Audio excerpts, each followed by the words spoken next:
I would like to now introduce today's guest speaker, Advocate Shri Ramesh Moite sir. Sir has completed BSc with specialization in chemistry in 1985.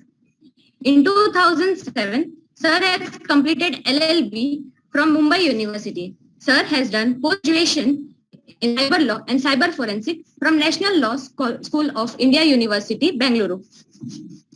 Sir has worked at various police stations in Mumbai as an investigator of crime from 1988 till 31st June 2013. Sir has worked in first cyber cell for Maharashtra Police in year 2001 for long duration and investigated many cyber investigation and received many award as a best cyber crime investigator. Sir has trained more than 5,000 police officers and also a guest lecturer at many law colleges. Sir has been awarded by TIE, NASCOM, FICCI and IUCI for display of speed, skill and determination to ensure cyber world remains crime-free. Sir has also received many appreciation letters. I would now request our today's guest speaker, Advocate Shri Ramesh Mohite sir, to enlighten all of us by commencing with today's session. Please, sir. Good morning, sir. Good morning, all of you. I'll share my screen. Let me know if Sure, it is sir. the PowerPoint presentation. Yes, sir. Is it visible? Yes, sir. Yes, sir. Okay, good morning to all the participants and the host. We are going to deal with 3 topics here as suggested by the college. And these 3 topics are cyber jurisdiction, types of cybercrime, and cybersecurity. I hope to complete this session in 1.5 hours time. After that, we'll take the question answer session for whatever time is available. So, what is jurisdiction? Jurisdiction is the power of the state to regulate the conduct of its subjects. Who are the subjects? The citizens are the subjects of the states by legislations in the form of various enactment that parliament passes, and then adjudication. Sometimes adjudicating officers are also involved in dealing with the cyber crimes. And the enforcement part, of course, is dealt by the law enforcement agencies. So this is what the jurisdiction is all about. And we are going to see what are the provisions related to jurisdictions under the Information Technology Act. The very first section of the Information Technology Act states that it shall extend to the whole of India. You must have heard and you must have seen that in various previous enactments, it used to exclude Jammu and Kashmir. But this law, when it came into force in the year 2000, since that time, it's extended to the whole of India. After lifting of section Article 370, now all the laws are applicable even to Jammu and Kashmir. Similarly, Information Technology Act is also applicable in Jammu and Kashmir. And what it has said, it is saying that it is also applicable to any offense and contraventions committed outside India by any person. So suppose someone is sitting in US and committing a crime related to certain subjects in India, the person, the American citizen, can also be tried under Information Technology Act. Section 75 of the Information Technology Act also says that if the offense or the contravention is committed by anyone outside India, by any person irrespective of its nationality. So just I told you that if any American citizen or African citizen or any other country citizen, if he commits an offense related to Indian subject or related to any Indian computer network, he can be prosecuted under this particular act. It also says that if the act is committed outside India, but the network or the computer or computer system is located in India, in that case also, this act will have extraterritorial jurisdiction and that person can be prosecuted under this act. So graphically, if you see, suppose someone is sitting in Nigeria and he hacks into a server in US and using that server's IP address, if he commits hacking in India, such person can be prosecuted even if he is sitting in Nigeria under Information Technology Act. Take the other scenario. The person hacks into a computer in India and attacks the server in US, he can still be prosecuted. So there are 2 things that we discussed in this.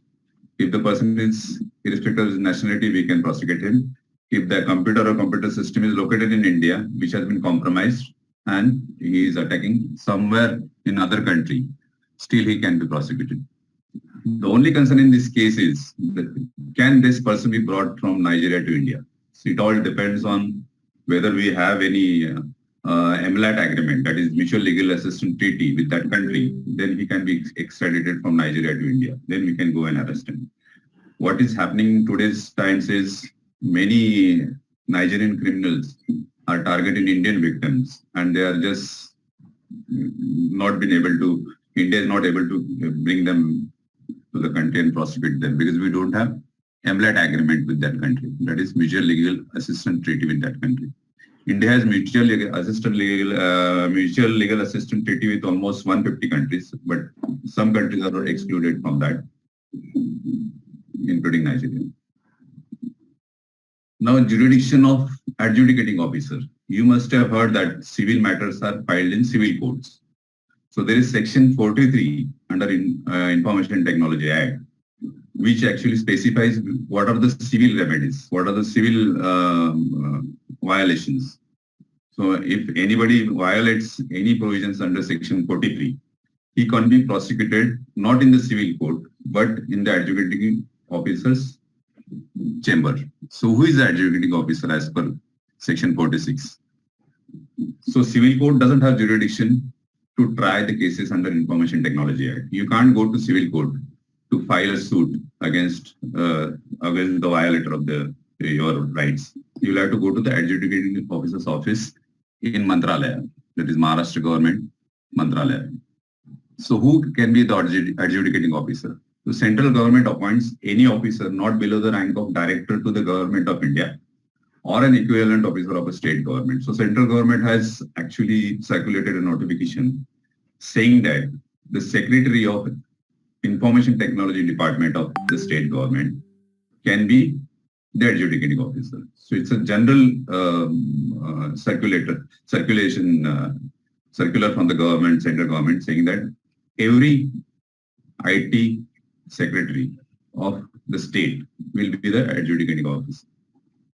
So that particular adjudicating officer has the jurisdiction. What jurisdiction he has, he can try or he can conduct the inquiry wherein the claim of compensation or injury or damage is limited to within 5 crore rupees. Beyond 5 crore rupees, adjudicating officer doesn't have power to try those cases or conduct an inquiry in those cases.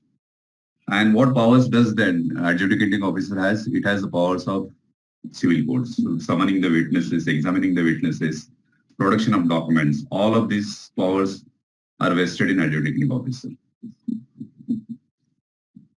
Civil court has no jurisdiction. So as per section 61, civil court cannot conduct any violations under this particular act.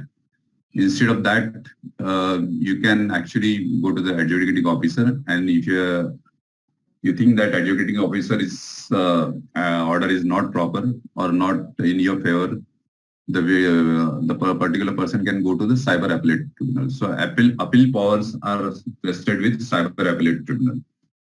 So section 57 says that if you are not satisfied with the order of the adjudicating officer, you can always file an appeal in cyber appellate tribunal, which is situated in New Delhi. There is only one cyber appellate tribunal in New Delhi, and that appeal has to be filed within 45 days from the date the order was communicated or received by the person aggrieved. And cyber appellate tribunal has to dispose that particular appeal within the period of 6 months from the date of receipt of the appeal. So if you file an appeal in the cyber appellate tribunal today, so within 6 months from today, CAT is cyber appellate tribunal, has to dispose of that particular appeal. And if cyber appellate tribunal is satisfied that there was some hindrance because of which the party could not file the appeal, it can further extend that period for another 45 days. And next 45 days, you can file an appeal. This we have seen. Now we have to see what are the enforcement jurisdictions. Basically, every police station has a jurisdiction, and that police station comes under a particular metropolitan court's jurisdiction. So in that case, a police inspector can investigate offences happening within that particular jurisdiction. Means a particular police station, suppose you are in Mumbai, so Andheri police station has a particular jurisdiction. So that particular inspector attached to that police station can investigate the offences that are committed within under a police station jurisdiction. So that is the jurisdictional area of enforcement agency. Section 80 covers that any police officer not below the rank of inspector. Earlier, when the Information Technology Act was enacted, these powers were vested in Assistant Commissioner of Police. So in 2008, there were massive amendments in Information Technology Act, wherein the ACP's rank, which is above the inspector, now the inspector has been given the powers to investigate, because the ACPs the promotions take place in such a way that the ACPs, inspectors becomes ACPs at the age of 50 or plus or something more than that. It was impossible for ACPs to actually grasp the technology and investigate the cybercrime offences. It was not possible for ACPs to conduct the investigation. So the powers have invested now to police inspector. So any officer of the rank of inspector and above that, even ACP can investigate, but lower limit is inspector. Sub-inspector cannot investigate these offences. Assistant police inspector cannot investigate these offences, but police inspector can investigate. They have the powers of search and arrest without warrant as well. So these powers have been vested that inspector can enter into any public place, search that particular place. Suppose he wants to search a cyber cafe. Cyber cafe is a public place. He can go and search the computers. What is the evidence? Suppose some criminal has committed an offense using the computer in that particular cyber cafe. The police inspector can go and search that place and arrest that person. If suppose the cyber cafe owner is involved in that, he can arrest that particular person. So this is about public place. Suppose tomorrow something is happening from your house, or somebody has committed an offense from his own house. House is not a public place. It's a private place. So does inspector has a power to enter and search without warrant? As per this section, no. But under CRPC, they have been given powers as per section 160 or 168 or 169 to enter into such place and search and arrest without warrant when the police inspector has enough ground to say that the evidence will be destroyed if he goes to get the warrant and the criminal may run away. In such cases, he can enter even private places, search the place and arrest the person without warrant. So this is about jurisdiction under Information Technology Act. So what we have covered is anyone sitting outside the country can also be prosecuted under Information Technology Act. If any hacking incident happens or any cybercrime happens using the network or the computer situated in India, in such cases, even if the crime has happened in another country and the intruder is also sitting in another country, but the computer involved in the crime is situated in India, in such cases, the person can be prosecuted. Now we are coming to the second part of this presentation, that is types of cybercrime. First we'll see what is the definition of cybercrime. Basically, definition of cybercrime is specifically not mentioned in Information Technology Act, or nobody could actually, in a definite sense, define this particular word, cybercrime. So, but in general, you can use this particular definition that all crimes performed or resorted to by abuse of electronic media. Now, what is electronic media? Computers are an electronic media. Today's mobile phones are an electronic media. Cameras are an electronic media because all digital cameras are today electronic media. Even today, if you go to see all around, we have electronic media. If you go to a particular high-rise building, and if you see the elevators working particularly on chip-based elevators, even cars have chips in them. So these are all electronic media. So if somebody actually performs any crime using this electronic media with the purpose of influencing the functioning of a computer system. So what is the meaning of purpose of influencing the functioning?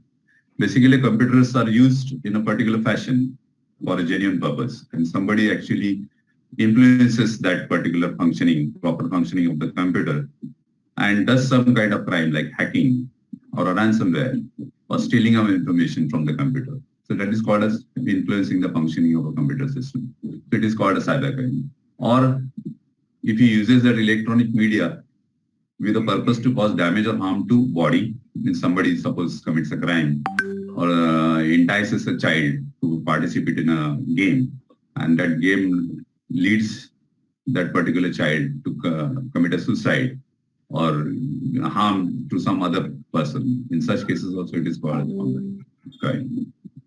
So there are some cases where in this particular case, some mobile app loan company harassed this particular person after he obtained loan from him. Then he committed a suicide.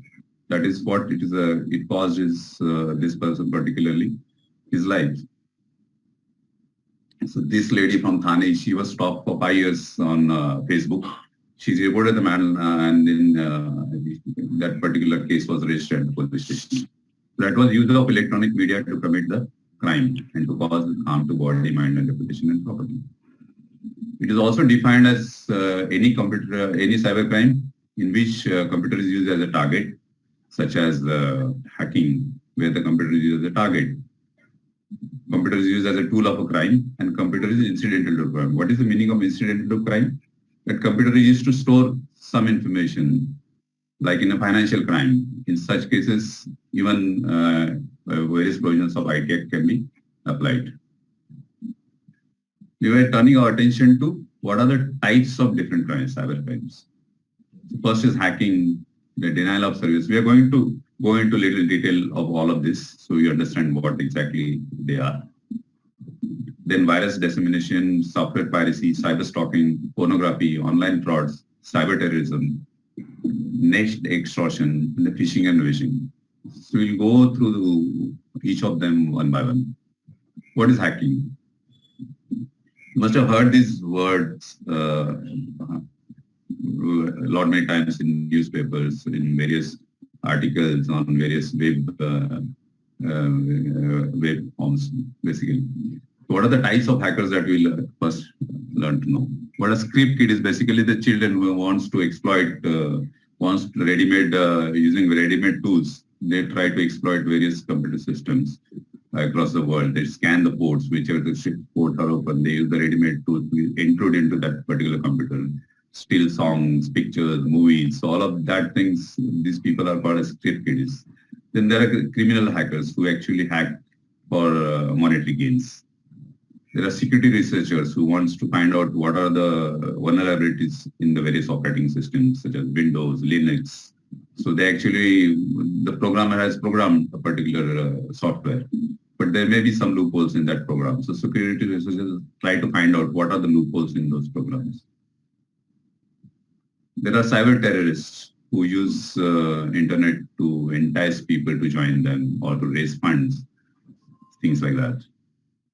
There are hacktivists who actually work for a social cause or for their various, like in Kashmir, there are certain groups, they have a different thinking, different ideologies.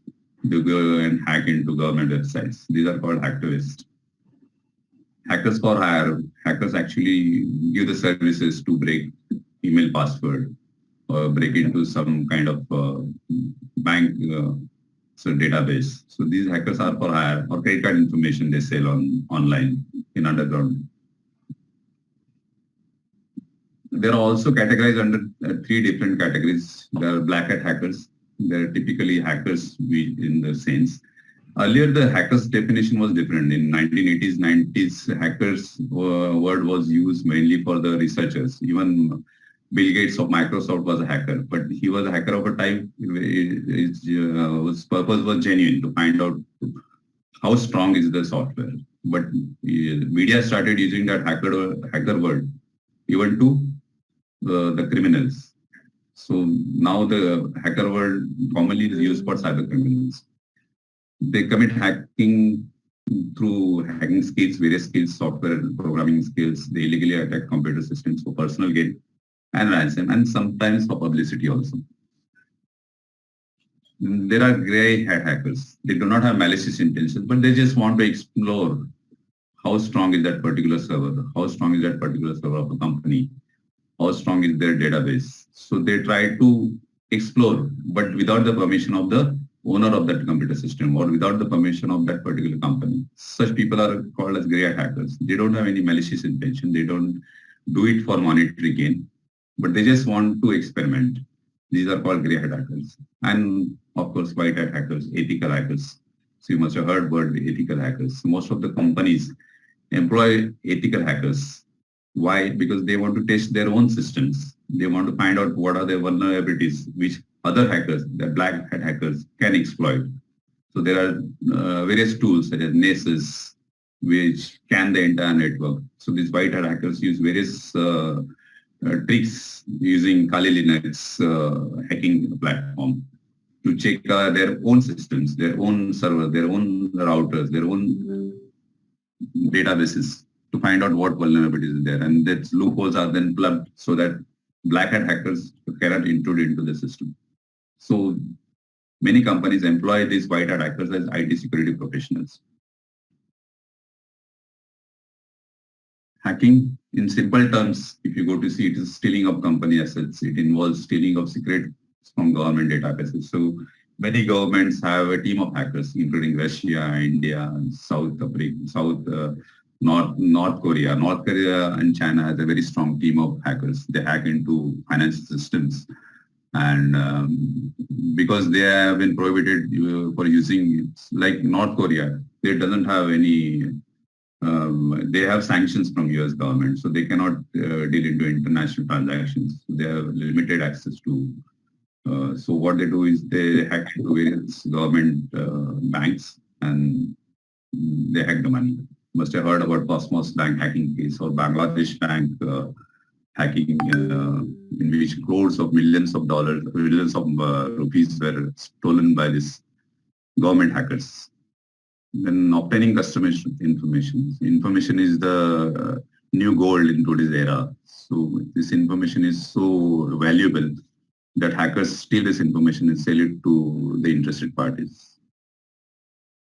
And defacing a website, as I said, hacktivists, they want to spread their message. So they deface their government website, put some message on those websites. Now we're going to deal with hacking case which I investigated in the year 2001. In 2000, the cybercrime cell was started by me and our team. And the very first case that was reported to us was a hacking of a police website. So this was the original website. And it was defaced on 7 July 2001. And instead of this website, this page was replaced. And the names of the hackers were mentioned on that website as Dr. Nuker and Dalibran. Sure. Sorry to interrupt you. Can you go to the previous page? Just wanted to have a look at type A, which all examples you have given. This? Just a minute time. Yeah. This? I was just having a look at, yeah. Just wanted to have stealing company assets, stealing secret from government database. Correct. Just give me a minute time. Sure. Thank you. You have any question on that? I will ask question at last, not to interrupt in between. I was just wanted to take a note of it. Sure. Miss third and fourth time. You want me to go a little slow? It would be better, bit slow. Oh. But your pace is right, so you can continue. Anyways, sir, thanks a lot. I've taken note of the fourth point. Thank you. Thank you. So in this particular case, this was the police website which was hacked and the page was replaced with this particular page in which name of two hackers were mentioned, Dr. Nuker and Dalibran. Basically, they were perturbed because police started a cybercrime cell. They thought that police should not get involved into this particular area, and that they wanted to spread that message. Dr. Nuker is a very famous Pakistani hacker. So we initially thought that this is the handiwork of Pakistani hackers. But as we progressed the investigation, we came to know that this particular hacking was done from an IP address which belonged to a cyber cafe in Dadar, which is opposite Portuguese Church, next to cyber cafe. So we raided that particular place we searched all the computers, and in one of the computers we found the page that replaced the original page. We found that copy of the page in one of the computers. So we realized that the hacking took place not from Pakistan but from India, right in next to Shivaji Park in Dadar. And then we accordingly collected the evidence. And there were three partners in the cafe. They were involved in this particular case. And the two hackers were arrested within 4 days of hacking. The IP address indicated that this particular hacking took place from cyber cafe. So we interrogated the owner of the cyber cafe, who revealed that he had given the key to the hacker, who was actually a student of one of the engineering colleges in Navi Mumbai. I don't want to name the college because I don't want to defame anyone. But he was a second-year engineering student from that particular college, and he was more into hacking. So he hacked into this particular website of police, and then accordingly he paid the price. He was arrested. So the cyber cafe owner was the one who created that particular page, this page, which replaced the original page. So he was a web designer. He created this particular page in Flash software and replaced the original. And which date this incident occurred? This occurred on 7 July 2001. Yogesh? I was sitting in the cyber cell, and midday reporter called me saying that your website has been hacked. So immediately we contacted our website designer company, and then we told them to come to the server, which was located in in Worli, actually, Netcore India Private Limited. And then we collected the evidence and replaced the hacked page with our original within hours. So just a minute, Yogesh and all the students, what you do is you write a question on a piece of paper. At the end of session, we'll take all the questions. Don't interrupt sir in between. The link of the sir can get break. Okay, so okay, sir, you can continue, sir. So during investigation, hacker revealed that he used a retina scanner software. Remotely, you can use this particular software and give an IP address of a particular website. And what that software does is it goes and finds out what are the open ports, who is the administrator of the website. Once he comes to know the name of the administrator, he can try various combination of passwords, or if he is able to get the real password, then he can actually have an FTP access, which is called as file transfer protocol access. So when we visit a website, we write HTTP. That is only for browsing purpose. We cannot make any changes into that website. So suppose we go to Amazon website, we try www.amazon.com. So that allows us to just browse the website. But FTP is another protocol. When we type FTP:/Amazon.com, it will ask you for the login ID and password. So if you know that login ID and password, you can go and change the contents of that particular website. So in this particular case, hacker used this particular retina software and scanned the ports, found out the administrator's name. So Netcore India administrator's name was the particular, suppose says Sujay.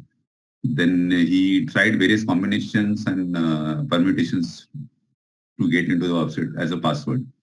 So one fine day he could just type Sujay as the administrator name and password also as Sujay. That allowed him access because the administrator kept the same password as his username. It was easy to guess. So it was just a guesswork that he used. And he could get access to this particular website and change the contents of the website. These are the basic phases where the hacker actually follows. He does the reconnaissance, find out what are the open ports on a particular targeted system, and what kind of softwares are installed, what is the operating system. He does the scanning, as I said, as I told you in the earlier slide, that scanner is used to find out and probe. Like someone wants to, in a real life scenario, if we go to see someone wants to intrude a house, a criminal, he just takes a view of the entire house. He does the recce of the house, which windows are open, whether can I access, intrude into the house using the garage or the window or the door. So that kind of scanning is done by the hacker. Once he comes to know that there is particular vulnerability existing in that particular website or the server, then he gains the access. Then he maintains that access to find out what he can steal from that particular server. He searches all the databases, he searches whatever the contents are there on that particular server. And then ultimately, he hacks into the system, steals their personal data. And then he clears the tracks because then he deletes the logs. Every system maintains a log. If it's a Windows operating system, it will maintain a log. If it is a firewall, it will maintain a log. But he doesn't want anybody to track him. So what he will delete is he will clear those logs so that you don't get his IP address, his computer's IP address.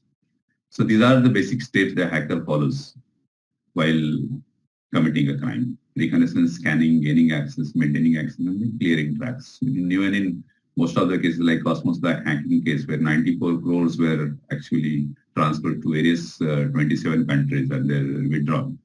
In that case also, he maintained the access for a long period of time, like 6 months. And then he did the parallel intrusion into the bank's servers.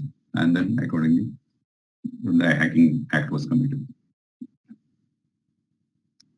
This is used DOS attack. DOS is what basically denial of service attack. To a practical scenario, if you take, on a particular day, SSC or HSC result is published. What we do, a student's cousin, his brother, his mother, his father, everybody wants to see the results. So they from different locations. Every student's 4 or 5 relatives, they try to access the same server. So there are thousands of students and their relatives accessing the server of HSC or SSC. What happens is server ultimately crashes down. Why? Because the resources that server has are not able to or not capable to handle so many requests. Which is what happens ultimately. Nobody is able to access the services. The same kind of methodology, that is bombarding a server with hundreds of thousands of lakhs of requests so that the server comes down or breaks down and doesn't perform in its usual way. So DOS attack is usually used to extort money from the companies. So what hacker does is it targets the targeted system and hacks into the system. How he is able to do that? He's all alone. But what he does is he takes access of multiple computers. Even your computer, you may not know that he is having access to your computer. Compromises thousands of computers. He maintains the access. As I told you in the various steps that hacker takes place, maintaining access. He maintains the access of all those computer systems which he has compromised. And on one particular day, he sends thousands of requests or millions of requests from those computers to the targeted system, that is the victim server. And the genuine owner or genuine user of that particular system is not able to access that system. So take an example of Amazon.com. Amazon.com has thousands of customers accessing its website on a particular minute or a second. And suppose hacker hacks into that system. So that system, Amazon server goes down for a couple of hours. What kind of damage Amazon will suffer? You know that very well. Millions of dollars it will lose because then ultimately the customer will switch over to another website to buy the product. So that is a loss that they cause, and they use this tool, denial of access, to actually extort money from companies. Now viruses and malwares. You must have heard about this viruses and malware thing.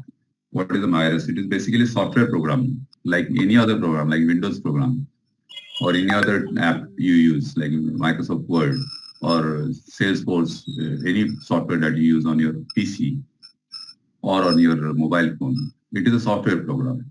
Virus is also a computer program, but that does something else rather than a genuine stuff that it is supposed to do, a software program is supposed to do. It's a parasitic program sitting on your computer, and he was the first virus writer, Morris. What is malware? Many of the computers today have some kind of malware sitting in them. You may not be aware that you clicked on a particular link and then malware is sitting into your computer and stealing information, maybe your shopping habits. You may not know. And the worst is stealing your credentials to bank, stealing your credential to your email accounts. So in many cases, where crime happens, what we discovered that malwares were introduced into this computer system and it acts as a keylogger. So whatever information you type on your laptop, that is sent across to the hacker. How that happens? Because malware is actually working and capturing all your keystrokes. So whenever you're using your email ID and the password, all that information in plain text goes to the hacker. He then accesses your email account. Your email account has many documents that are very important, like your PAN card, your Aadhaar card, your passport copy.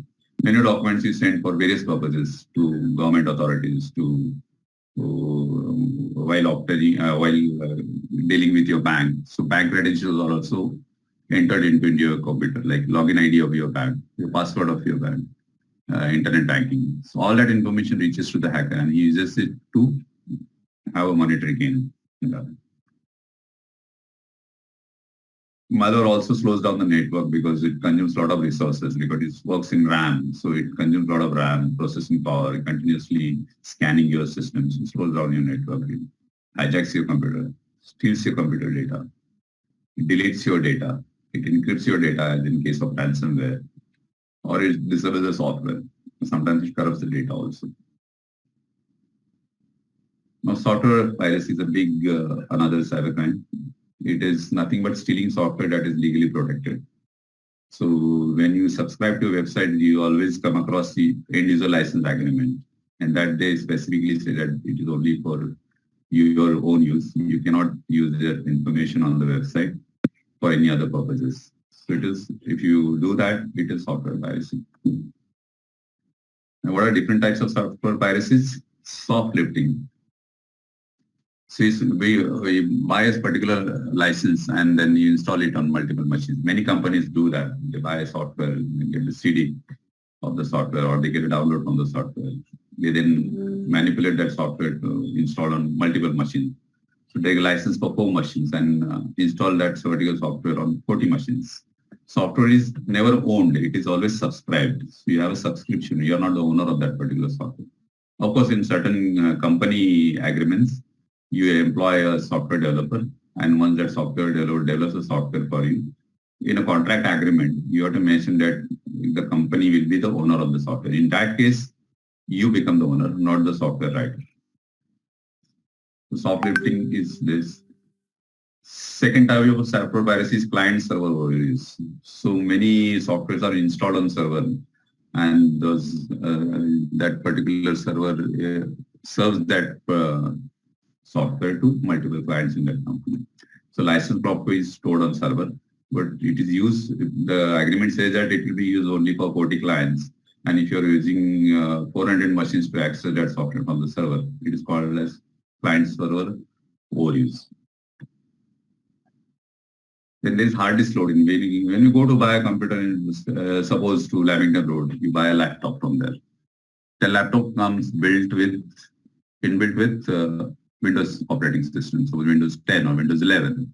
But you don't, that particular vendor doesn't give you the software license. Why? Because he has actually cracked that version and installed that cracked version on your laptop and which you are buying, but you are not aware that this is software piracy. Because even Microsoft doesn't want to go behind the pirates, because Microsoft knows more the use, more he will get the customers.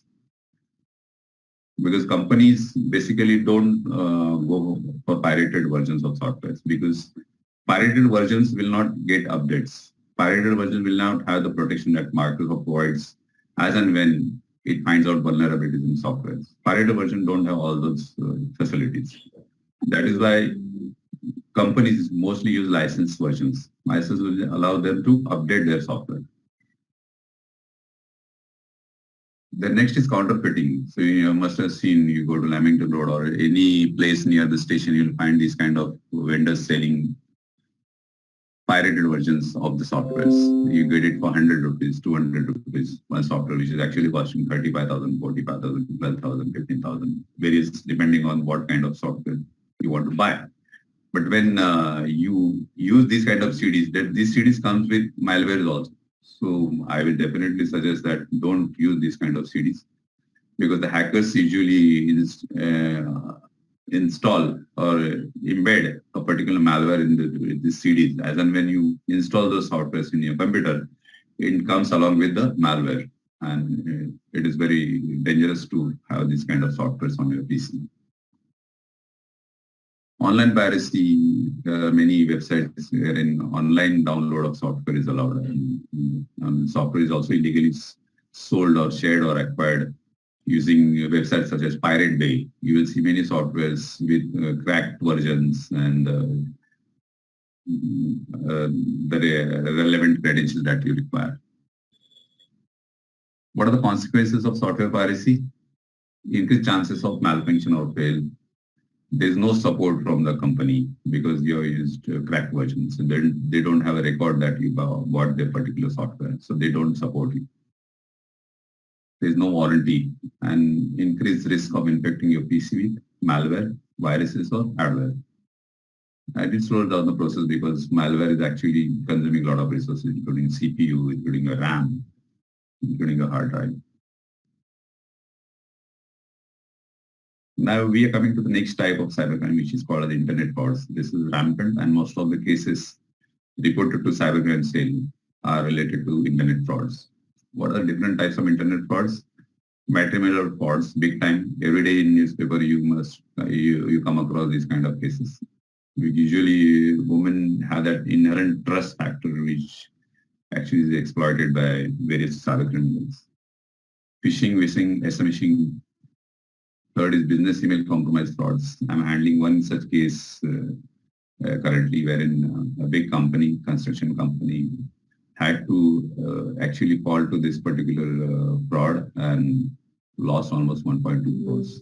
We'll discuss that in detail.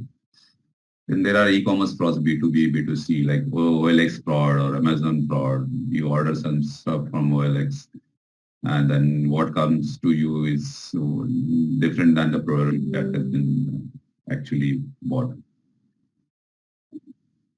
Fake job offers and price offers. And internet banking, debit card, credit card frauds. We're going to go through one by one through them. Matrimonial frauds, big time.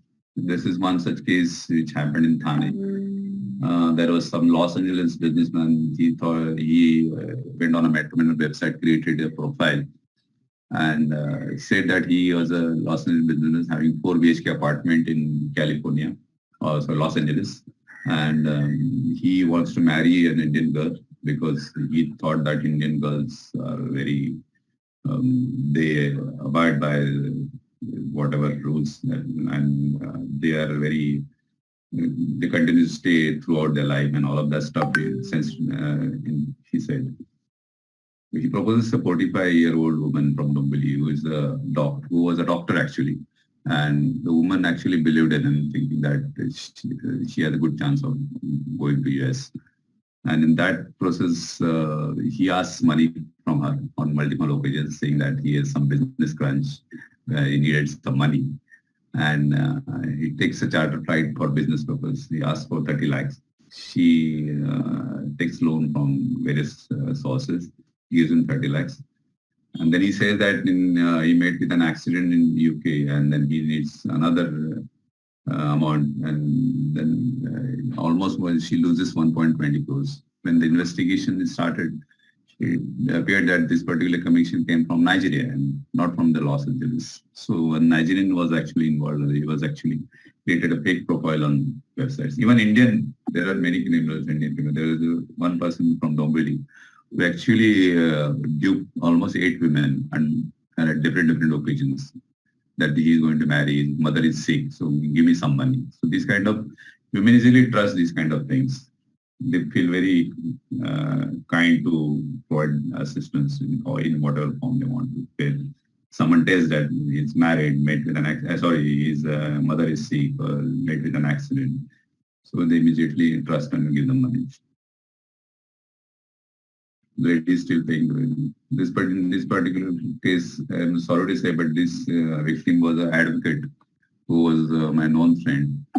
I will not name that. She got a request on FB account from a person named James Robert. He proposes the marriage after 2-3 days after making the friendship on FB.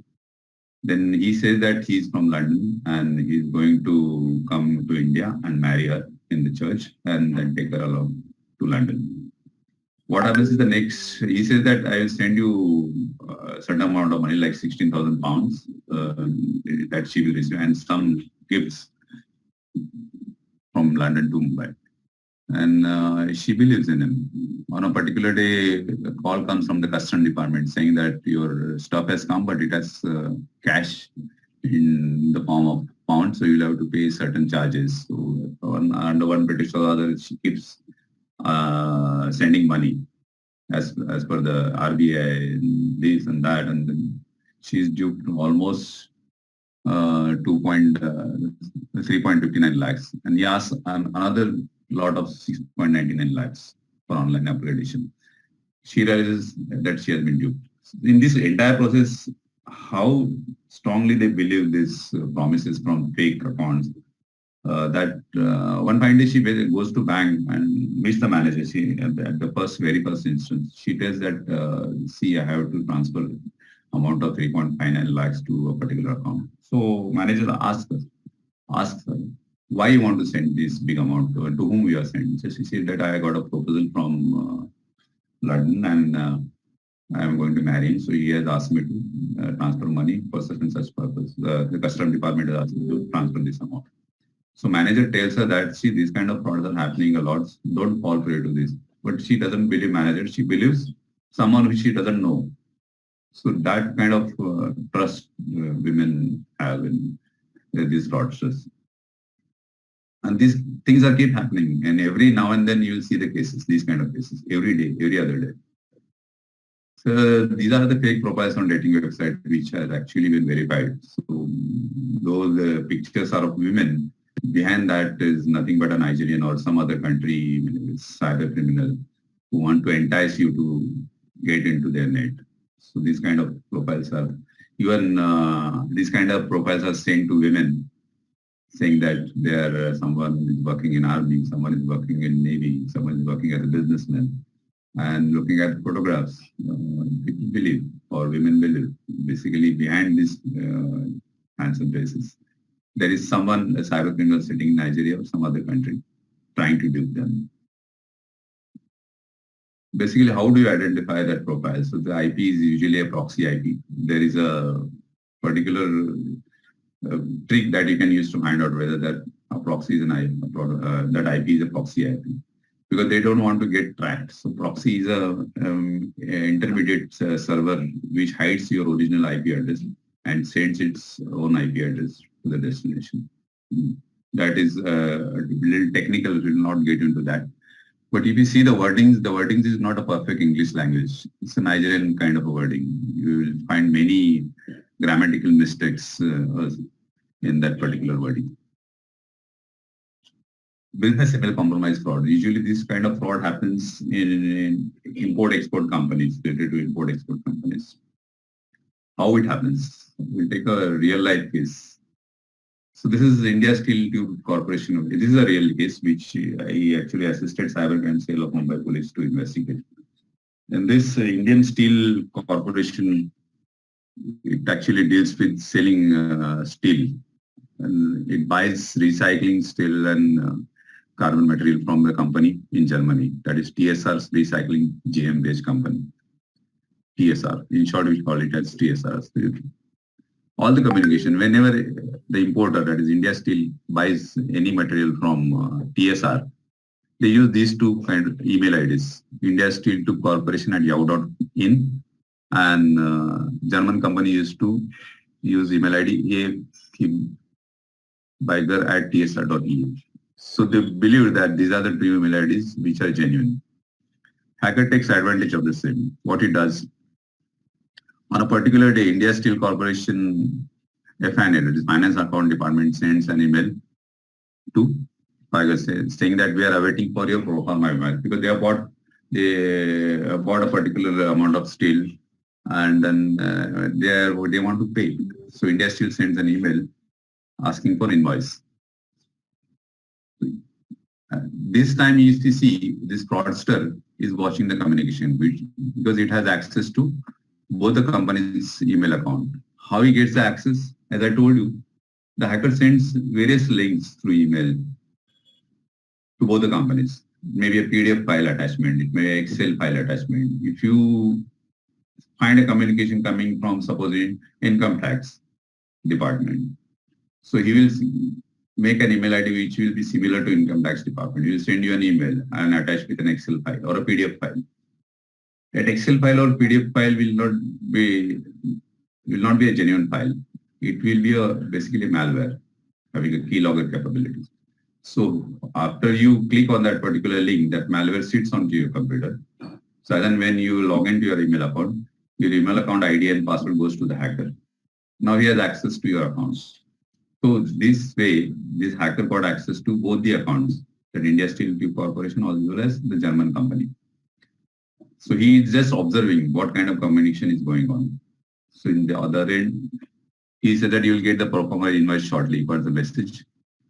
And now this lady sends communication saying that here is the proforma invoice. Kindly remit the amount euro 4725 to our account. Now hacker actually jumps into this communication because he doesn't want that amount to go to German company. He wants that amount to come to his account. So immediately within a minute or two, he sends another communication. But this time the communication goes not from German company, but he goes from the hacker who assumes the identity of the German company. If you go to see this email ID and this email ID is same, hacker could actually create an email ID similar to this email ID, this company's email ID. And what he says, we are informed by our banker that we cannot receive payment in bank account due to inflow yesterday. Make the payment to our agent's account in Malaysia. So what happens is the amount, he believes this particular India Steel Corporation F&A believes that this mail is from German company, but actually the mail came from hacker. So believing that mail, India Steel Corporation sent amount up to 4250 pounds to cross-strait in Malaysia. The amount is immediately withdrawn and there is no actual practical, there is no remedy except filing the case because you cannot go to Malaysia and arrest the person. Indian police has limited jurisdiction. Unless and until that particular country is saying that, but identifying that person is the most difficult part. How will you go there and identify that particular person? So that's how it goes. When we analyze this fake email, as you see here, there is this particular text to transfer that material to Malaysia.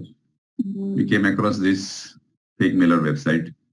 And this is fraudster's email ID. So whichever reply is to go to this email. And this IP address. These IP addresses belong to this website, fake mailer website. So email actually came from this website. This is called MKE mailer. In this, he could actually assume the identity of the email. He could actually use the email ID of the German company, and using this particular service, he sent that fake email to the India Steel Corporation. That is called as business email compromise cases. Very rampant in import-export businesses. Every day, some other place, this particular thing is happening. Next is data theft. Data theft is also rampant. You must have heard many cases wherein data of the employees or the customers is stolen and sold by the employee himself because he's disgruntled or because of monetary benefits they do that, or because they want to join the rival company, they steal data from the company, or they want to start similar business of their own, they steal the company data and design, and then they leave the company. So many such cases are registered with cybercrime. There are these insiders who are disgruntled employees, or as I said, over-ambitious employees who wants to start their own similar kind of business. And there are external sources. Competitors wants to steal data. Hackers wants to steal data. In cyber warfare, even enemy countries do that. So every country has a team of hackers who tries to hack into enemy countries' government website. They want to steal the data, want to find out what exactly is happening. Every country does that, including our country. So this is a case study basically related to data theft. Udesh Kumar Parasnath Pathak versus State of Maharashtra. This was a case registered at Walanj Police Station in Aurangabad under section 408-420 of IPC. and 43B, 66C, and 72 of Information Technology Act 2008. So what is this case? In this case, basically the employee resigned on a particular date and then they joined another rival company, Cosmos Films India Limited. On the date of resignation, he asked IT guy to copy his personal data from company laptop to a pen drive. The IT guy believes in him and copies that particular folder from his laptop to his reviewable media and give it to him. Once he resigns and joins Cosmos Film or other company, the original company comes to know that this particular folder contains a lot of companies' trade secrets and the other information. So they go and file the case. This case is registered, he was arrested, and this particular person went in appeal to quash the FIR. So I think this matter is still pending in High Court. Card scheming. This is pretty old kind of method in which your credit card information, debit card information is actually stolen using an overlay on the card inlay or the keyboard. Basically, how to identify such a schemer is this kind of original schemer is blinking. You see the green light. Whenever you insert the card, it will keep blinking. But if it is an overlay, it will not blink because that it is an overlay and it has covered the original card insertion point. So this you see, this is an overlay, and this is the electronic circuitry which actually captures the magnetic strip data. Every credit card or debit card has a magnetic strip, black color strip behind on the back of it, which contains the actual credentials of your debit card. So that actually authorizes your transactions. Whatever information contained in that black strip in track 1, track 2, and track 3 form, that is actually stolen by these schemers. And there are these keyboard overlays. Fake keyboard is actually overlaid on the original keyboard, and this fake keyboard has a machinery or the electronics that can capture the pressed digits. So when you press on top, the bottom also gets pressed. So your transaction gets verified. You get the cash, but at the same time, your information is stolen by the overlay because that overlay contains the storage media and the electronic circuitry that is required.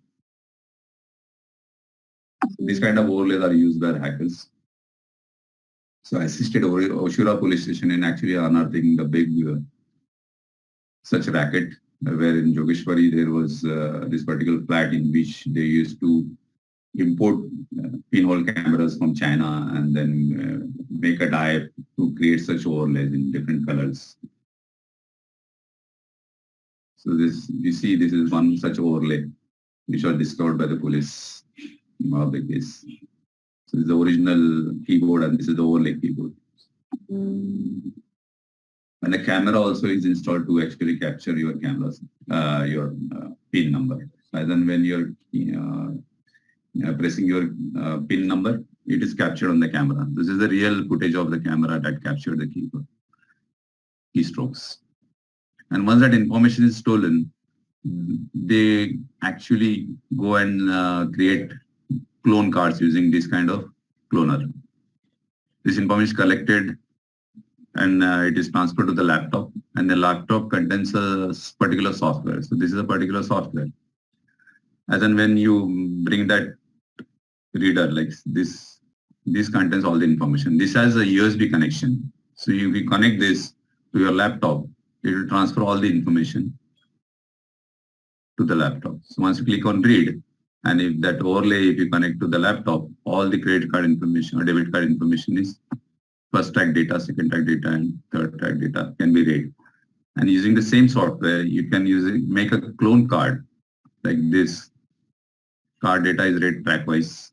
And once you click on read, all data, that data is transferred on the clone card. So this card will be similar to the original card. Why? Because this track 1, track 2, track 3 information is copied onto the clone card. And this clone card can be used to withdraw cash from ATM or for any other purposes.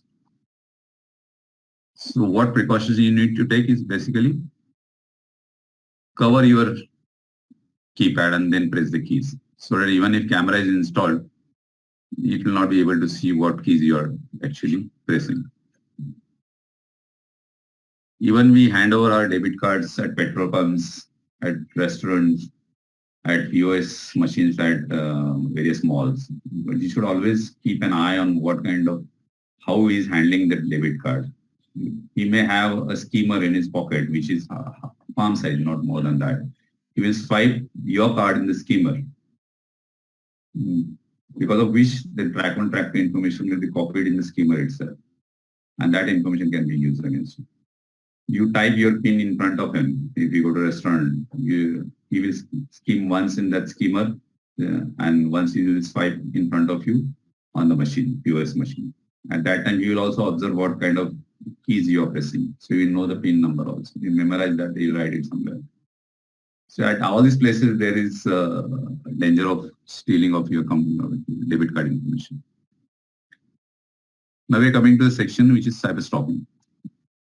What is stalking? You must have seen the movie Dar, in which Shah Rukh Khan stalks Juhi Chawla. That is in real life.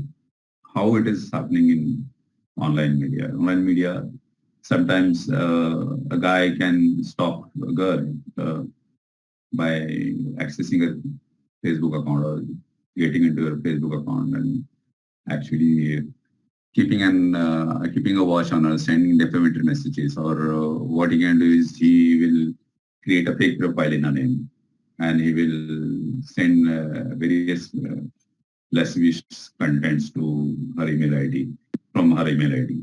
So using all those tricks, he can actually get into third-party harassment to that woman.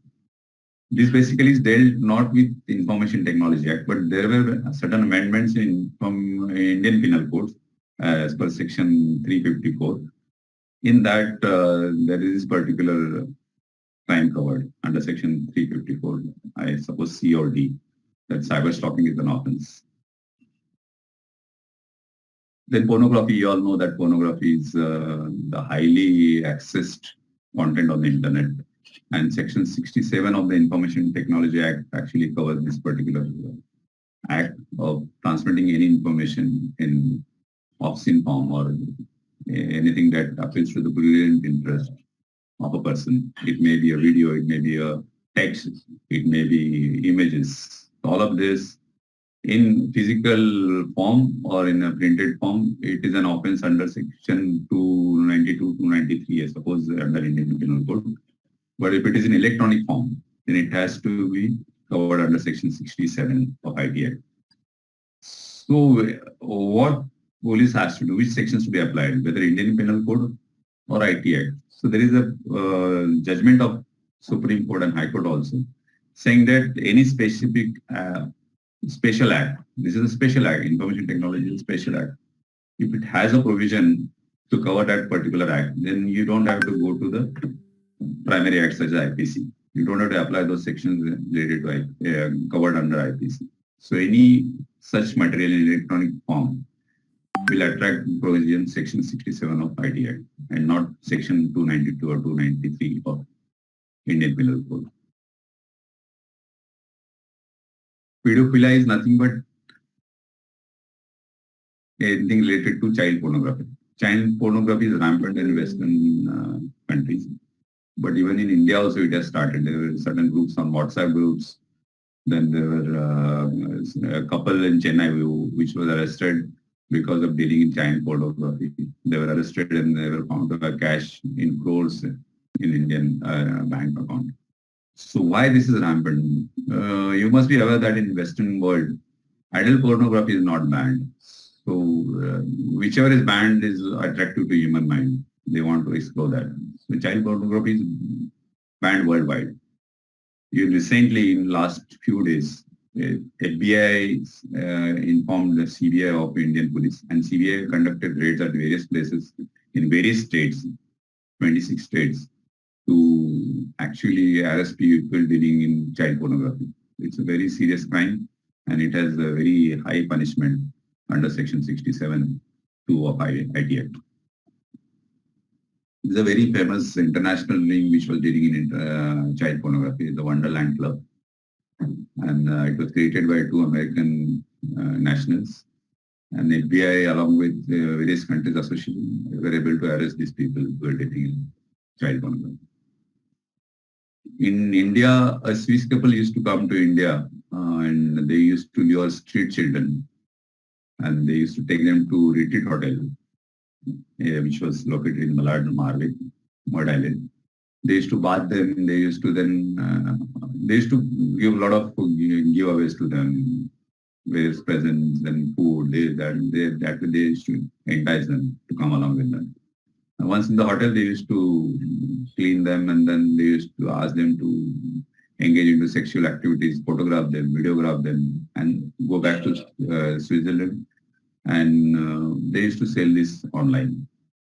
But once the police got the information, the social service branch of Mumbai police, and they raided the hotel, resort hotel, sorry, and then they were arrested. They were punished also by the Sessions Court under various sections of IPC during those times. But once they appealed, they got the bail. Once they got the bail, they just disappeared from India. So now they are free, because as per Indian laws, once you file an appeal and for particular sections, you get bail, because appeal decision takes long time. Once they got bail, probably they must have gone through Nepal or Bangladesh or whatever porous borders that are there, and they now are not in the custody of Indian police at all, or Indian jails at all. Cyber terrorism, of course, to create psychological warfare, to publicity propaganda. They use internet. You must have heard that during ISIS times, many children, many vulnerable youths were attracted by ISIS to join them using various Facebook media or various chat rooms. So they use internet to their own purposes, for data mining, for fundraising, then for networking, sharing information, planning and coordination, training and recruitment. So there are many videos on the internet which train them how to actually create bombs. They also use the internet to show execution of their captives, to create fear in the mind of the various nations, the citizens of the particular country.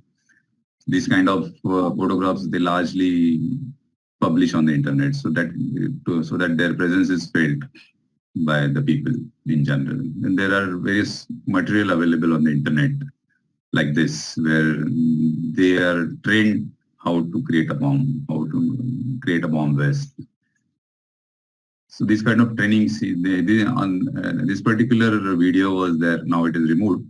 It showed how to make a bomb. So there was a video how to create a bomb.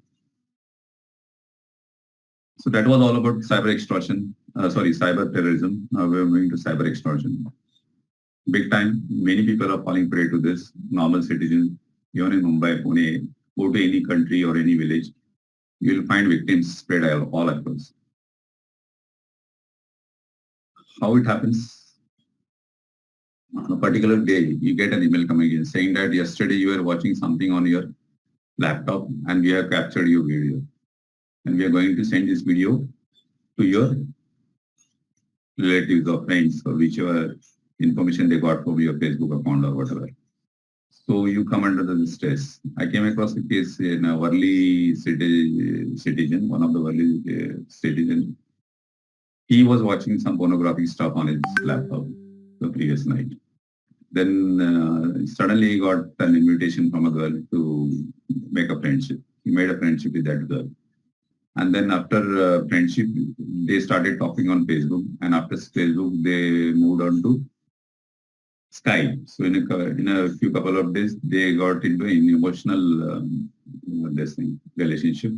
And guy started believing that girl. So on a particular day, that girl started saying that today I'm feeling very naughty, and I'm going to remove your clothes. You also remove the clothes as I do. He does it in front of the web camera. Once that entire thing gets over, the girl sends him the message saying that I have captured your entire video in which you removed your address yourself, and I'm going to send this video to all your Facebook friends. So he gets, otherwise you send me particular amount, like $3,000. So he gets frightened and he comes to cyber cell. That's how the investigation starts. And it appears that this particular communication has started from Nigeria. the girl was not a girl, but behind her activities was a Nigerian who was actually used this particular, he enticed that person to undress himself and extorted money from him. There is another extortion on rise in today's times in the last 2-3 years that is called as the ransomware. On a particular day, what happens is you get this kind of message which is in RAID and all your files are encrypted. You are not able to access any of the files on your computer. When you try to access it, you get this kind of message that all your data is encrypted. One of the company in Bandu, I was related to the case in investigation. Their 1,000 plus computers were encrypted with this kind of message. They were not able to access any of the files on the internet, and their entire network came down to halt. They were working on the network came down to halt. The hacker demanded almost 200 bitcoins per computer, 1,000 computers, 200 bitcoins. It was a very huge demand. So they came to CyberSail. But what happens in this kind of, this is a WannaCry encryptor message basically. They tell you to make the payment and they say that we will send you the key to decrypt your data or key to open all your files once we receive the payment. So this is the message where you see that send $3,000 worth of Bitcoin to this address. So all this communication happens using a secret network which is called as Tor network, in which tracing the criminal is very difficult. So they don't ask for any money in the form of say dollars or rupees. They ask it in Bitcoins. It is difficult to sometimes trace Bitcoins, though there are ways to trace them. But Bitcoins is easy to deal with rather than any bank account, which will help police authorities to trace a person. So during that time, what we suggested is instead of giving all the amount to that particular company in Bandu, you just format the hard disk. If you have a backup, install them. But it took them considerable time to get back on the track, couple of days basically. So that was all about ransomware. It is happening big time. You must have heard about WannaCry ransomware, which even affected some police machinery computers also in Andhra, I think in Karnataka. 100 plus computers were decrypted using this WannaCry. And this is happening big time, rampant on the internet. Malicious software, nothing else. How it comes to your computer, you clicked on a particular link or you downloaded a particular file or you used a copyrighted CD which you found on the street and that CD contains some keylogger. That's how they get access to your computer. They decrypt your complete data and send a message like that. He was the person I arrested in 2002. He hacked into a bank's website using ready-made tools, and then he demanded to sit across the table to settle the matter. He said that if you don't come to the discussion or to my demands, I will send all this particular website's details, customer details. Publicly, I'll make it available, and your bank will have a problem. They came to CyberSail. Initially, bank said that they didn't want to register FIR because once the FIR is registered, it will be known to the public, and public will line up to withdraw the money. So we gave them assurance that we request board not to disclose this particular FIR. FIR is a public document. Once it is registered, it goes to the court, and anyone can ask for the copy of FIR. So we said that we will not hold any press conference or will not make it public, because when I trace the IP address, it belonged to ISP, which is for the internet service provider, based in Ahmedabad. Ahmedabad was beyond Maharashtra, so we did not, unless until we have a FIR in place, we couldn't go to Gujarat to bring that person or to trace that person. So I requested them to file FIR. They filed FIR. There was an IceNet ISP in Ahmedabad. So IceNet is the name of the internet service provider. We went to them. Then I tracked that particular person, this person, who was residing in a bungalow outside, in the outskirts of Ahmedabad. When we reached there, he was hardly around 18-20 years of age at that time. But then he was able to penetrate most of the networks around the world. We saw a lot of hacking material on his computer using ready-made tools. He used to sit almost 18-20 hours at the top floor of his bungalow. I mean, his parents did not know what he was doing on top, but he was doing all of that. Yeah, in fact, he was successful in taking money from one of the company in Chennai using the same trick. Now he is working as a security professional and having a lot of interviews and videos, but that time he was arrested for this particular offense.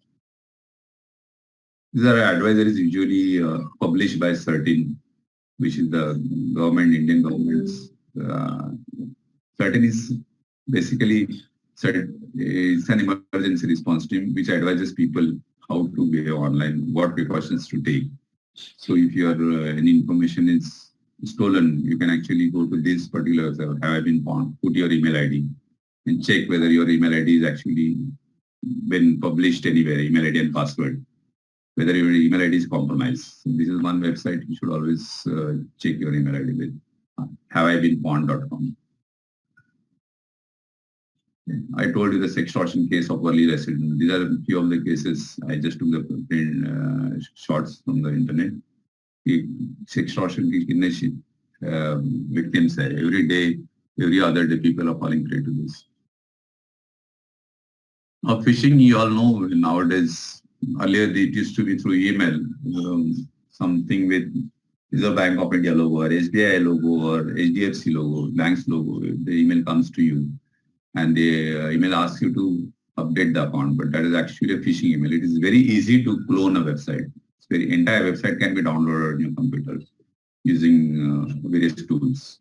So it is very easy to actually duplicate a website, and if it comes to you, you believe it in it, you click on the link, you send your information, and then information goes to the hacker.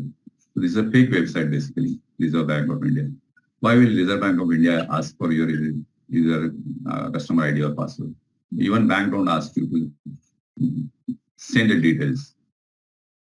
So all these numbers, this is also a fake website. Where banks logos are there. If you click on a particular link, like this, suppose I click on State Bank of India link, it will take me to this particular page. But if you go on top and check URL, that is web address, you will see that it is not State Bank of India, but it is a hacker's website, the URL. Always identify what is the URL, whether it is a genuine URL. It is always sensible enough to actually type your bank's website name. You should remember that website name, that is ICICIbank.com or SBIonline.com, and type it yourself rather than searching it in the Google. Because in Google searches, the criminal website will pop up as a first search result. So always make it a point to remember the website's URL, bank's website URL, key in, and then proceed with the transactions.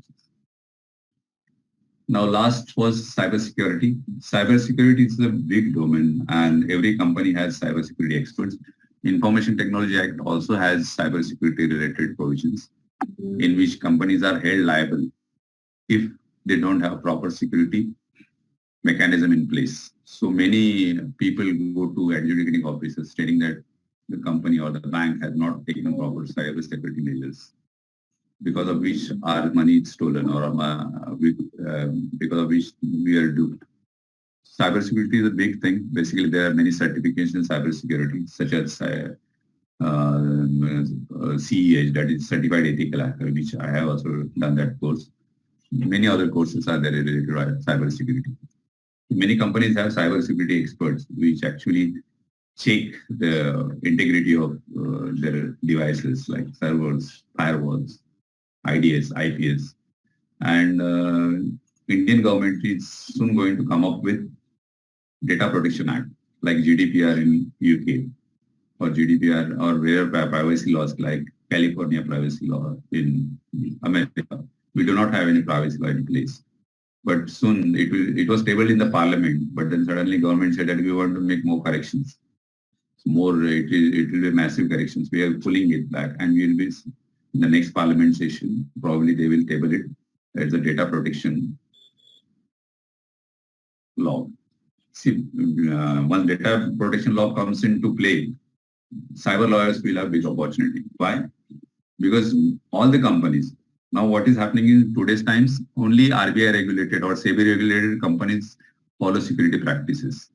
So they have proper certification like ISO 27001, bank has to compulsorily have PCI DSS audit compulsorily done. Without that, RBI will not allow them to conduct the businesses. So that security was only a concern for SEBI regulated companies and RBI regulated companies. Other companies, private companies did not have to follow any security restrictions. They are not basically, they follow, certain companies follow security practices, but law has not forced them to follow. Now with Data Protection Act in place, any company which is collecting third-party information, what is third-party information? We are going to Amazon.com. We are giving our personal information. We are giving our sensitive data such as credit card number, debit card number. So Amazon.com has to follow certain security practices. So Amazon.com is collecting personal information of third party like us. We are the customers. We are third party. Similarly, go to any company, there are employees. Employees information is also considered as third party information. So once the Data Protection Act comes into play, every private company will have to follow data privacy practices. And that is called cybersecurity, how to protect that personal information, how to encrypt that data so that if anybody intrudes into the computer of the company, they get access to that data, they will not be able to decrypt that information, they will not be able to read that information. So all those security practices, how to follow them, all that will be a big thing for every company, and every company will have data protection officers. So law students or law graduates can actually will be able to get this opportunity as a data protection officer, because as per Data Protection Act, every company has to have a data protection officer. So if you're a cyber lawyer, LLB graduate, and you have some knowledge in data security principles like data protection, there are certifications which are online and globally recognized certifications, such as Certified Privacy Professionals, CIPPE, European standards. So it tells you how GDPR works, how data protection measures have to be taken, how assessment has to be done, how company has to be provided with data protection, and what audit needs to be conducted. So all that can be, actually, this is a very big opportunity for cyber lawyers to get into this particular profession. And with this, I can complete my presentation. I'm ready to take the questions.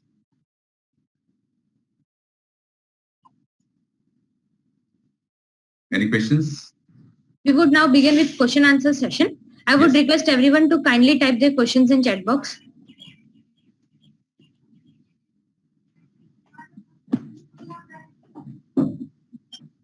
Any questions? Is one question. Please, Sir, I want Yogesh, please type your question in chat box.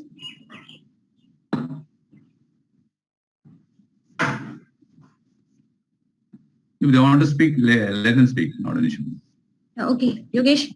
Okay. Sir, when you had given an example for this card which is being used at various places like petrol pumps, hotels, so you had really given more insight into it, but would like to know further going ahead how we should make use, because there they don't have that safety cover or any other thing. Or the very best example which you gave about the card uses at when we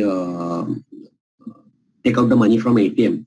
Right. So that places also we are not aware about this camera. So how secure now going ahead, it seems very difficult for all of us to how we should make use, because previously in old days people used to go bank, they used to this was more of time consuming, now it is time saving, but going ahead how we should take that precautions. Basically, nowadays, if you see new ATMs, new ATMs, you see the ATM machines are constructed in such a way that there is no place for someone to actually install a camera there or put a this thing there, inlay cover and the card slot. Okay. And most important thing is you go to an ATM which is connected right next to the bank. Don't go to the ATM which is unguarded. Go to the ATM where security guard is there. And always cover the keypad with your hand or your purse, and then key in the pin. Beyond 3 attempts, if anybody tries to even guess, the card will get deactivated. By covering your keypad with your hand or the purse, and then keying in the pin number will protect you from such kind of frauds. Thank you.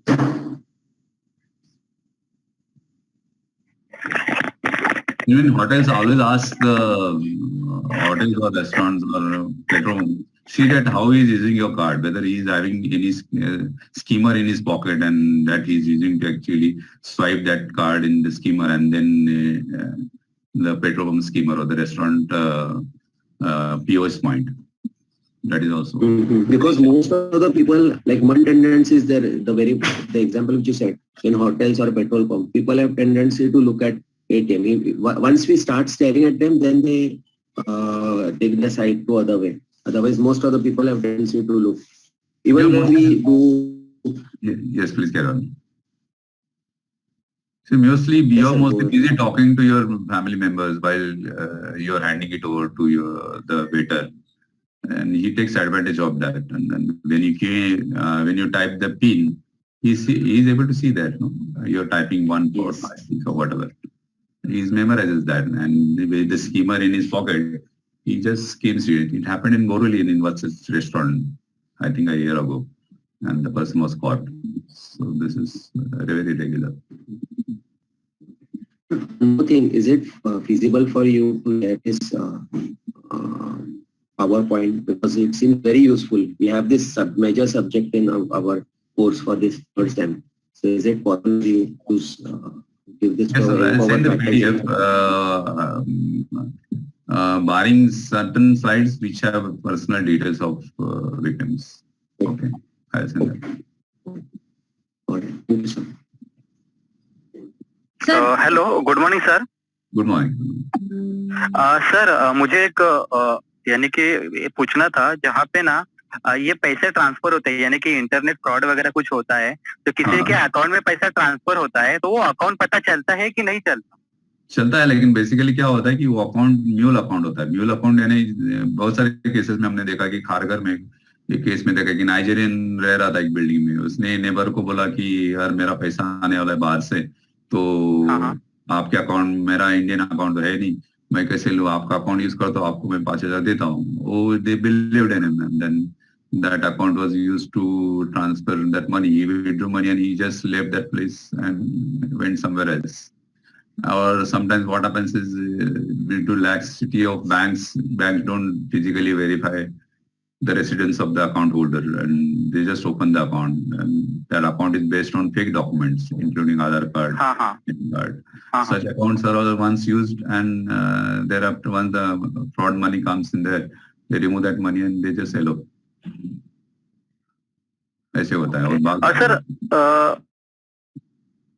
यहाँ पे अभी खाली India के हम ये example लेते हैं, तो वो तो पता चलता ही है ना, यानी कि किसी कौन से बैंक में है वो अकाउंट? हाँ, वो तो पता चल जाता है कि बैंक टू बैंक ट्रांसफर होता है ना. यूजुअली आप ऑनलाइन ट्रांसफर करते हो तो आपके अकाउंट से करोगे दूसरे बैंक अकाउंट में जाएगा, वो तो पता चलता है 100%. तो ये सर फ्रॉड हुआ है तो केस हो सकता है ना, रिटर्न ले सकते हैं ना? आप दोनों आईटी एक्ट के अंडर दोनों रेमेडी फाइल कर सकते हो. एक तो आप 3 रेमेडी है basically.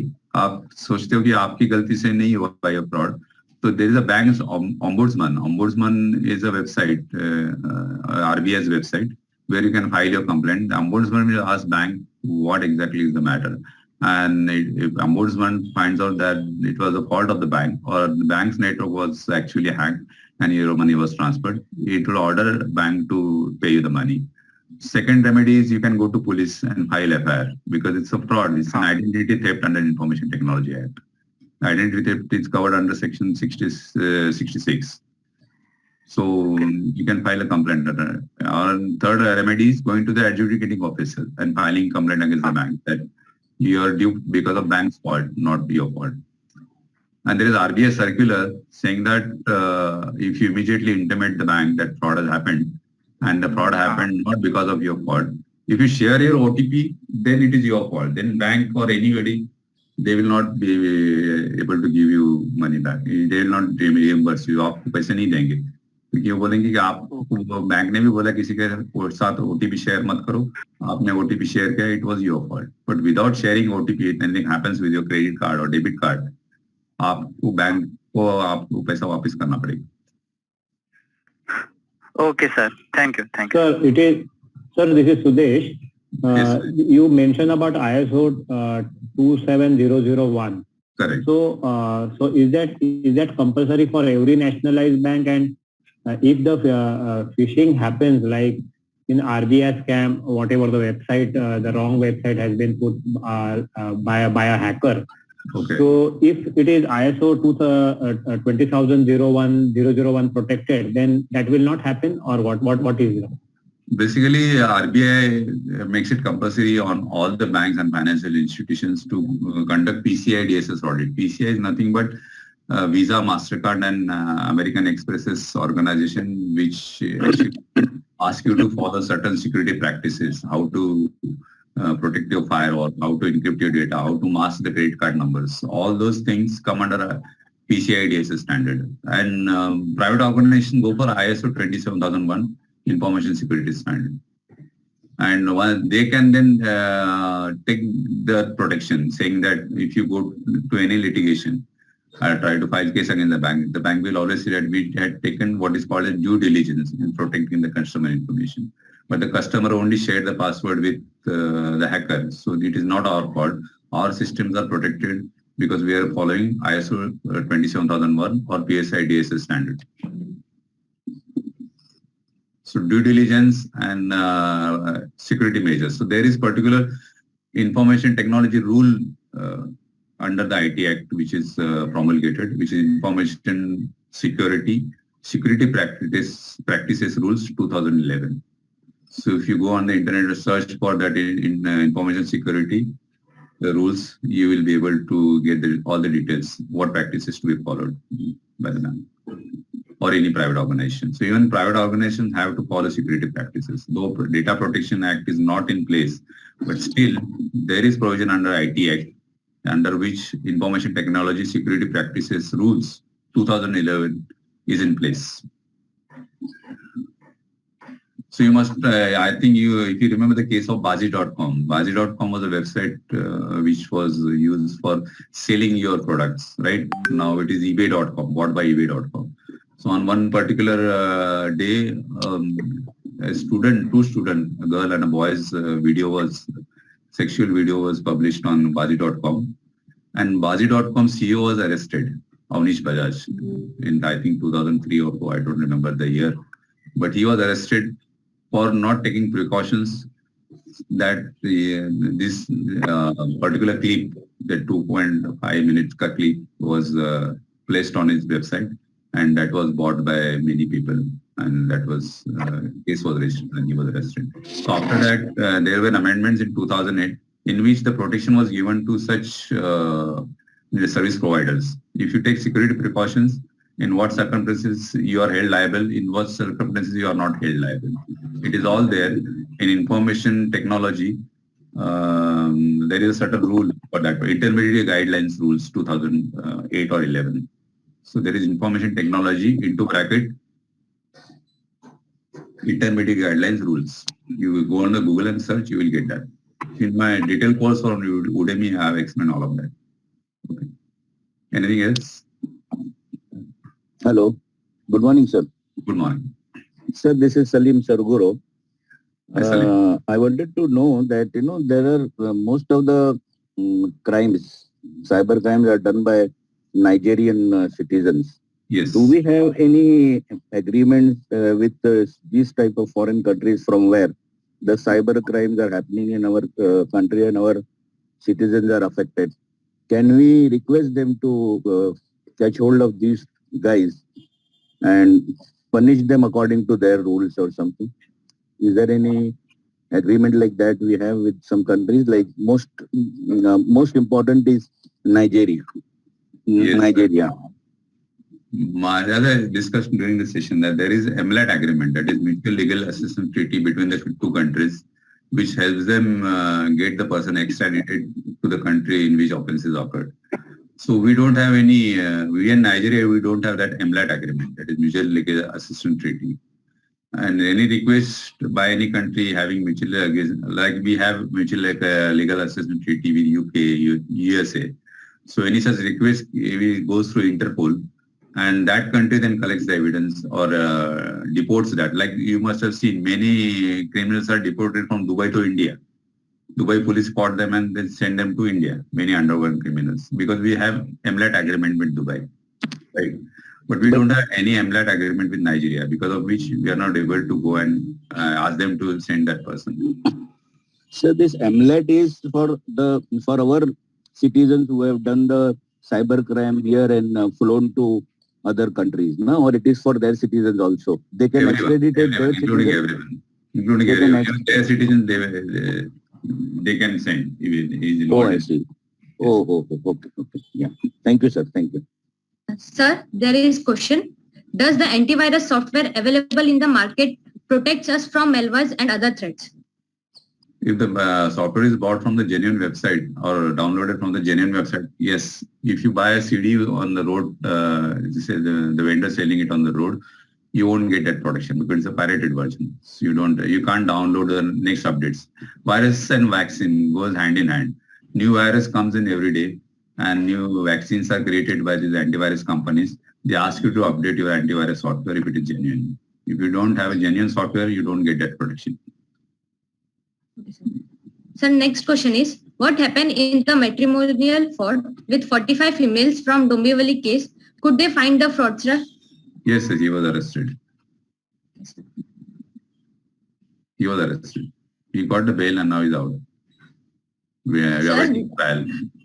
Next question is, Reliance Fresh asks whether your debit card is having Wi-Fi connect, and if yes, without keeping any PIN, your amount is debited. How safe this is? This is near field communication technology wherein basically your card, even if you show the card, the amount gets debited. So basically there is a technique called when the criminal will have a capturing device which will capture the communication sent by that RFID card. So RFID card keeps sending the transmission regularly. So any device that can capture RFID device that can capture the information can steal that information easily. That's why near field communication cards are very dangerous to have in your pocket. You show the card and credit any card. Amount? Yes. Next question. Any amount beyond 5 crore, then which authorities to be approached other than secretary? Sorry, you didn't get the question. Any amount beyond 5 crore, then which authorities to be approached other than secretary? Then you have to go to the district court.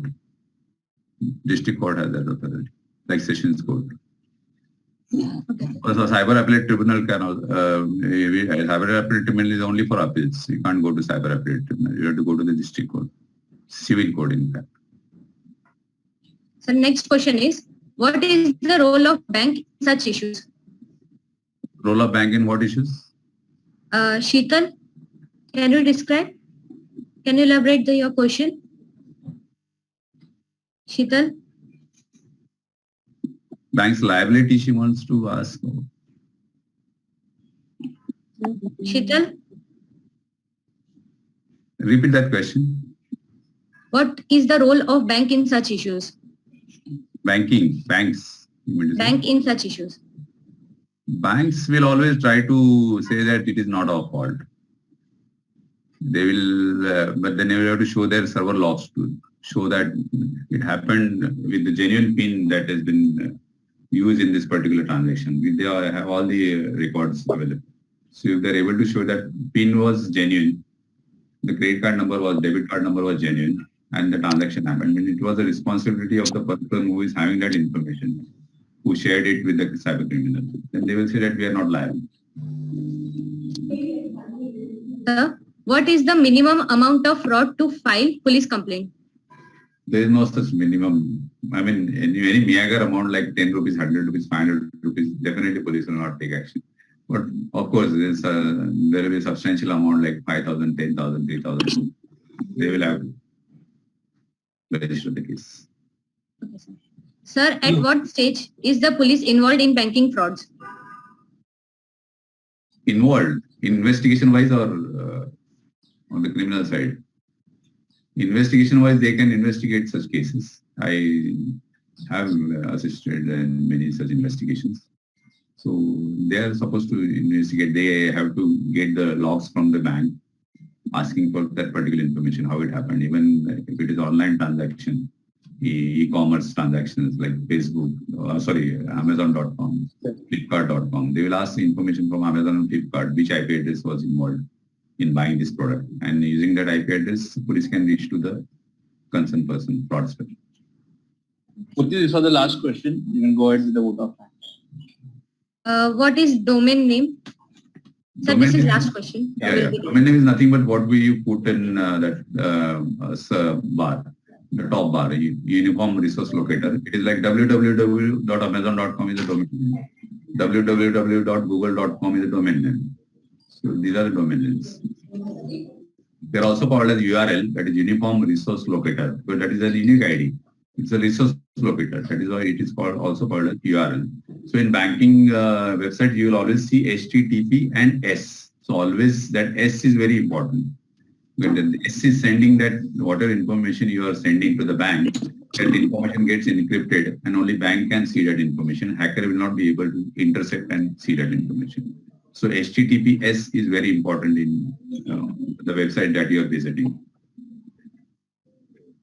Yes, sir. Okay. Okay, sir. Thank you so much, sir. I truly believe that knowledge you shared with us will immensely help all of us in our life. And it was an honor for all of us to hear from you, sir.